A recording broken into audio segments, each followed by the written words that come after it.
It started as a quiet winter night in Wichita, Kansas. 5 close friends, a warm dinner. But by morning, the snow was stained with blood. 2 strangers broke in. What followed wasn't just robbery. It was a calculated attack of control, humiliation, and terror. And against all odds, barefoot, wounded, and freezing, one survivor would rise to tell the world what really happened.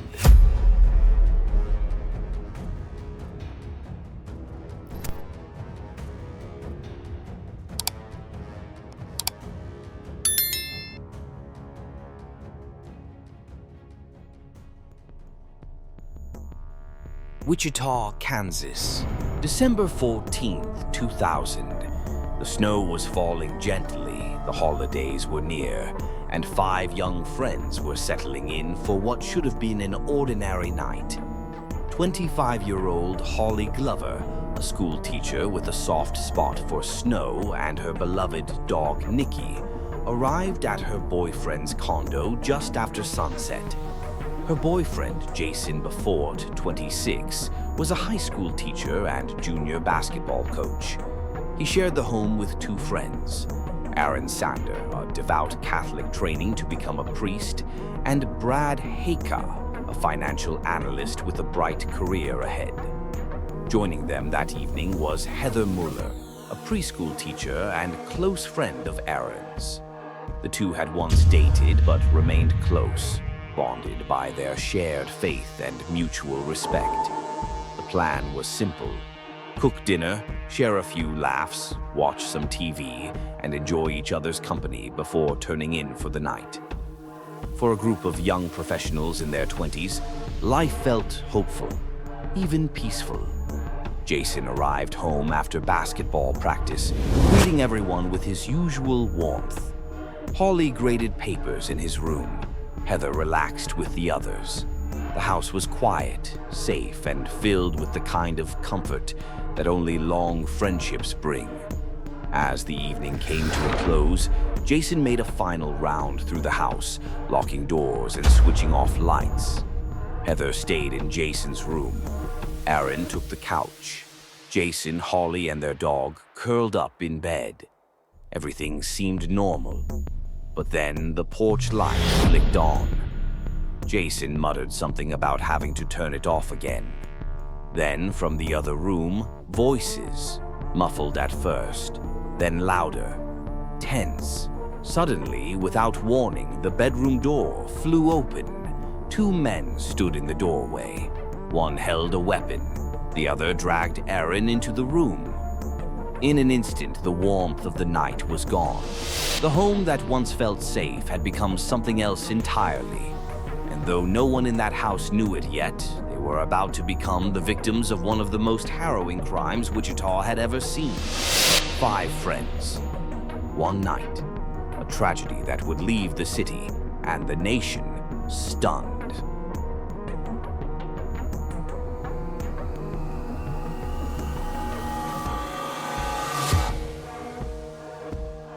For 5 close friends, the night had begun like any other. But now their home was no longer theirs. Inside the small Wichita condo, the air shifted from warmth to dread in seconds. 2 armed intruders had taken control, moving swiftly and without hesitation. They rounded up everyone: Jason, Holly, Aaron, Brad, and Heather, and forced them into one room. What had been a space filled with laughter hours before now held only fear and silence. The group complied with every demand. When asked who else was in the house, Jason spoke up. Moments later, Brad was brought in, still in his sleepwear, and Heather followed. Quiet, wide-eyed, but composed. Together, the 5 friends stood side by side. There were no raised voices, no reckless movements, only a shared understanding. They had to stay calm and stay alive. The intruders began moving through the home, searching for valuables, wallets, electronics, credit cards.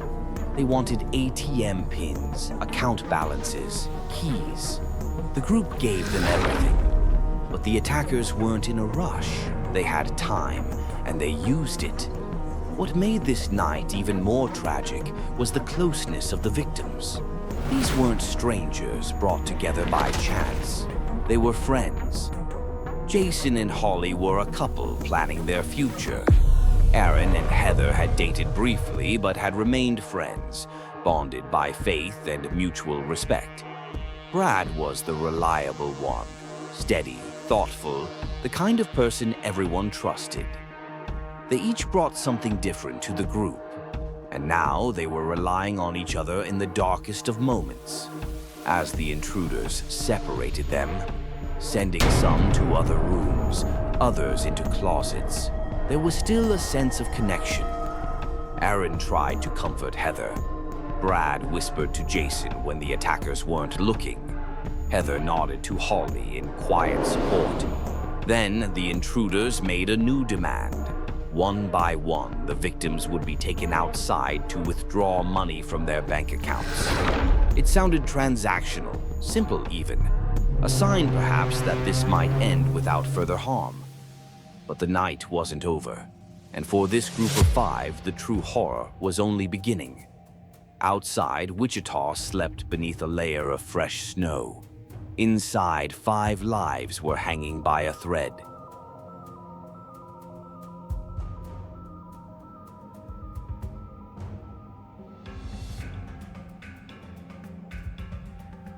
After hours of fear and compliance, the friends thought the worst might be over. But the night still had one final devastating turn. It was nearly 2 a.m. Outside, Wichita was quiet.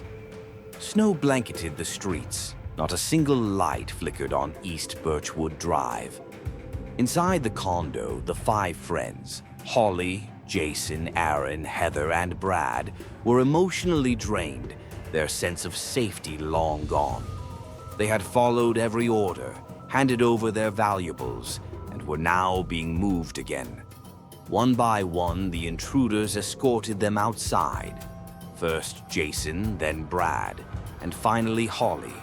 The plan was clear: withdraw as much cash as possible using their debit cards. Jason's truck was used as the getaway vehicle. Holly was made to drive, with one of the attackers sitting beside her. Despite the freezing cold, she was only allowed to wear a sweater. The streets were slick with ice, and she had no idea where they were being taken. At each ATM, she followed instructions. Insert the card, enter the PIN, hand over the cash. The man beside her asked questions, personal ones, but Holly stayed composed, saying only what she needed to. Meanwhile, back at the house, the rest of the group was moved again, this time to the garage. All 5 were eventually forced into 2 vehicles, Jason's truck and Aaron's car. They were told they were being dropped off somewhere far enough away. It was a lie. The 2 vehicles drove for several miles, heading toward an isolated snow-covered field on the outskirts of town. There, in the middle of the night, beneath a silent sky, the victims were ordered to kneel in the snow. No neighbors, no witnesses, only frost and breath in the air. For a brief moment, time stood still. 5 friends, kneeling, waiting. None of them could have imagined that this would be their final moment together. Shots rang out, quick, methodical, devastating. But what the attackers didn't realize was that one of their victims had survived. Holly had been shot, but the bullet didn't take her life. Somehow, by a twist of fate or miracle, she remained conscious. She laid still, pretending to be lifeless, as the sound of the truck starting filled the air. Then came the unthinkable. The truck accelerated and drove directly over the bodies. Still, Holly didn't move. Not until the engine sounds disappeared into the distance. Only then did she lift her head, slowly. Everyone around her was still. She crawled toward Jason, her boyfriend. He wasn't breathing. Neither were the others. Bleeding, barefoot, and exposed to the brutal cold, Holly stood up. There were no streetlights, no roads, only snow and silence. But in the distance, lights, a house, Christmas decorations, a chance. She began walking through the field, over frozen terrain, across barbed wire, past a pond, over a mile in freezing temperatures, injured and alone. And yet, she made it. Pounding on the door of a quiet suburban home, Holly was taken in by a startled young couple. Before they could even call 911, she insisted on telling them everything. Every detail, every name, every direction. She wasn't just trying to survive, she was trying to save the others. Paramedics and police were dispatched immediately, but when they arrived at the field, it was too late. 4 lives lost, 1 survivor, and the beginning of a manhunt that would shake Wichita to its core.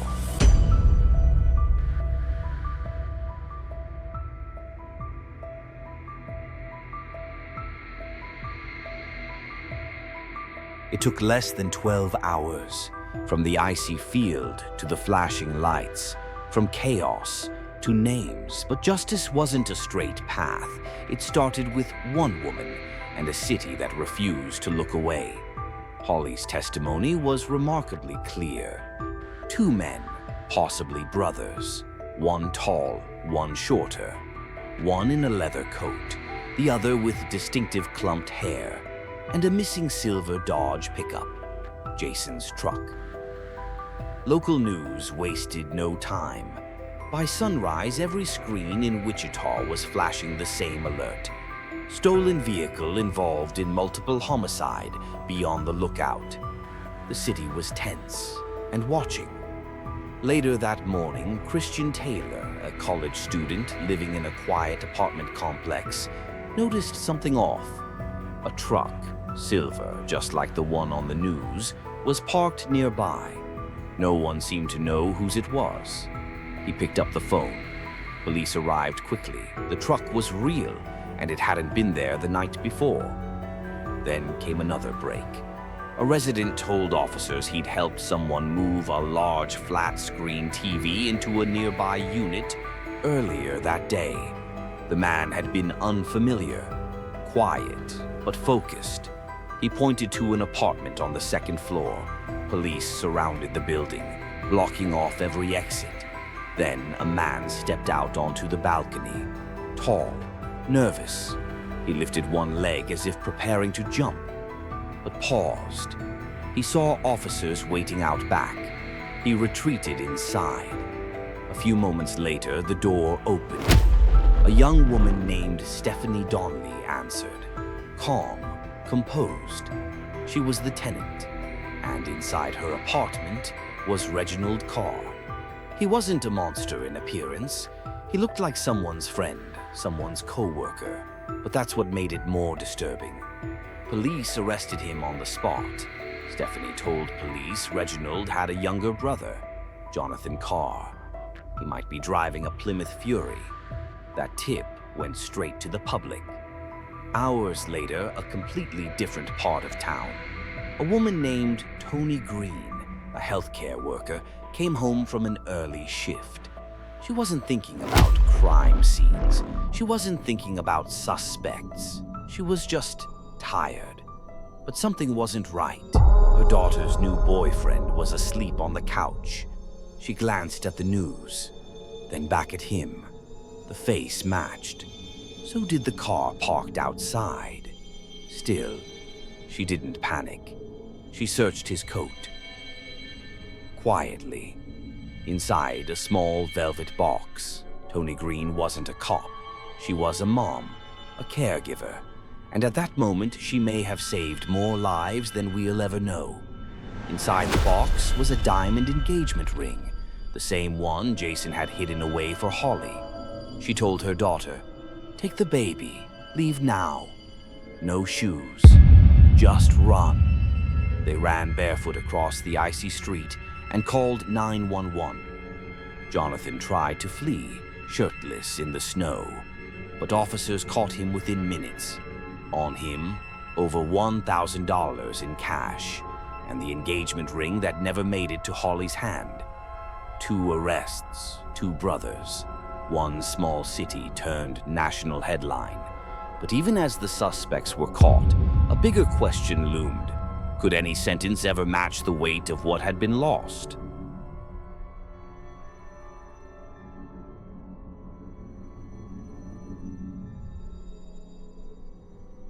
The city of Wichita had answers, but now came the hardest part, holding 2 men accountable for something that could never be undone. When Reginald and Jonathan Carr were brought into custody, investigators moved quickly. The evidence spoke for itself: stolen property, DNA matches, eyewitness testimony. And one voice stood above the rest: Holly Glover. In court, she recounted everything. Calm, clear, and unwavering. Her words carried the weight of 5 lives. Jason, Aaron, Brad, and Heather each had dreams, families, futures. Holly wasn't just testifying for herself, she was speaking for all of them. The courtroom sat in silence. Even seasoned jurors and reporters struggled to hold back emotion. The details weren't easy, but the truth mattered. Medical experts confirmed what happened that night. Coroners, forensic analysts, investigators, all laid out the timeline. Meanwhile, the defense tried to shift blame.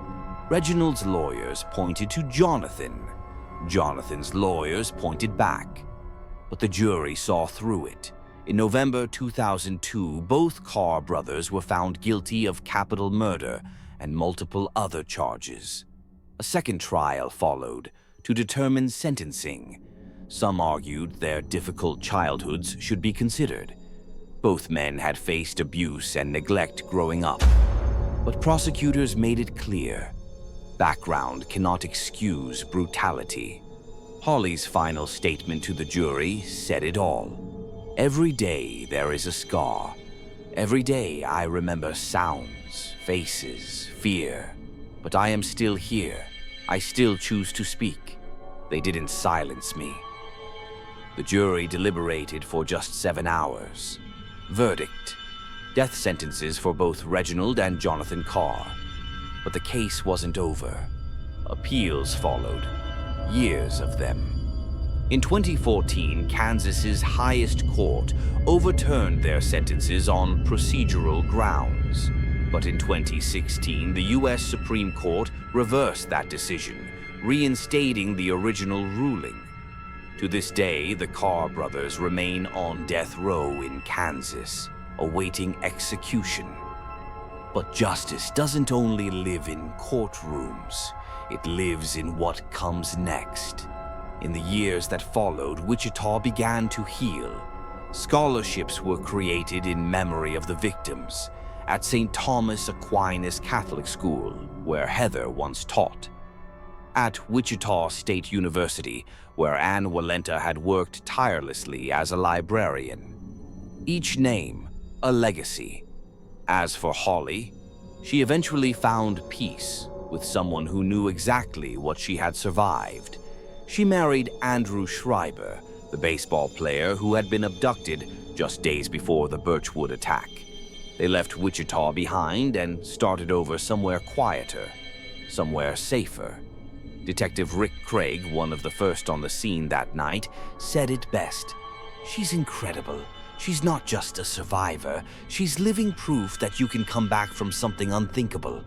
Holly is the reason this case was solved. She's a hero." Thanks for watching. If you enjoyed this video, don't forget to like and subscribe. I look forward to seeing you in the next one.